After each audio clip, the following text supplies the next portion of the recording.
Assalamualaikum dan salam sejahtera. Pernahkah anda membaca buku yang begitu menarik sehingga sukar untuk ditinggalkan? Hari ini saya ingin berkongsi sebuah buku yang sangat istimewa. Buku ini bukan sahaja menarik, malah syarat dengan mesej yang sangat bermakna. Izinkan saya untuk menceritakan serba sedikit tentang buku yang telah saya baca. Bak kata pepatah, tak kenal maka tak cinta. Izinkan saya memperkenalkan diri. Nama saya Ummu Hasanah binti Muhammad Faizul Akmal, berumur 11 tahun. Saya dari Sekolah Kebangsaan Sungai Samak dengan kod sekolah ABAB 016. Dalam video ini akan saya kongsikan tentang sebuah buku yang saya sukai dan mempunyai isi yang menarik untuk dikongsi bersama. Jadi, ayo, buku yang ingin saya kongsikan pada hari ini berjudul Keazaman Nasrul.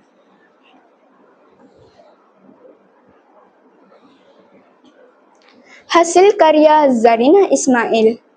Buku ini diterbitkan pada 2008 dan mengandungi 30 halaman bercetak.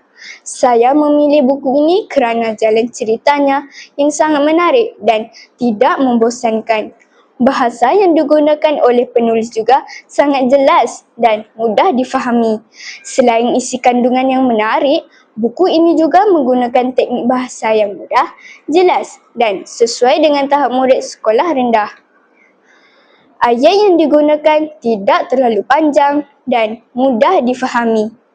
Jalan penceritaan dimulakan dengan seorang ibu tua yang tinggal bersama anak tunggalnya bernama Nasrul.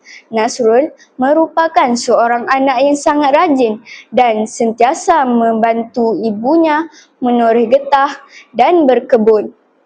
Kehidupan Nasrul yang miskin menyebabkan beliau menamatkan alam persekolahannya ketika berusia 14 tahun. Nasrul akan menoreh getah pada waktu sebelah pagi dan akan berkebun pula pada waktu petang. Sikapnya yang sangat baik dan rajin sentiasa dipuji oleh orang kampung. Apa yang menarik perhatian saya di dalam buku ini menceritakan bahawa Nasrul akan cuba sedaya upayanya untuk tidak menyusahkan ibunya.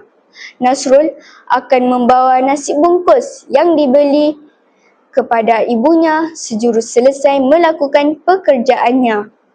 Nasrul juga seorang yang berani mempertahankan perkara yang benar.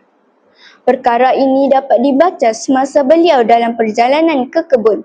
Beliau sempat menegur dua orang pemuda yang mengganggu seorang budak perempuan. Budak perempuan itu anak tok penghulu kampung Sungai Rambai. Nasrul tidak takut walaupun diugut oleh pemuda yang bermotosikal itu. Nasrul tidak pernah berputus asa. Tanpa mengira penat lelah, Nasrul berusaha untuk menjadi seorang petani muda yang berjaya.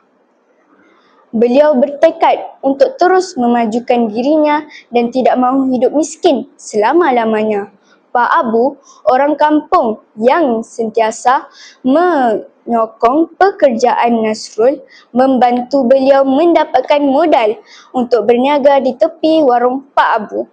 Nasrul sangat beruntung kerana Tok Penghulu membantunya mendapatkan bekalan sayur-sayuran untuk berniaga. Nasrul menjadi seorang peniaga sayur-sayuran yang berjaya hasil azam dan tekad beliau dalam bidang pertanian.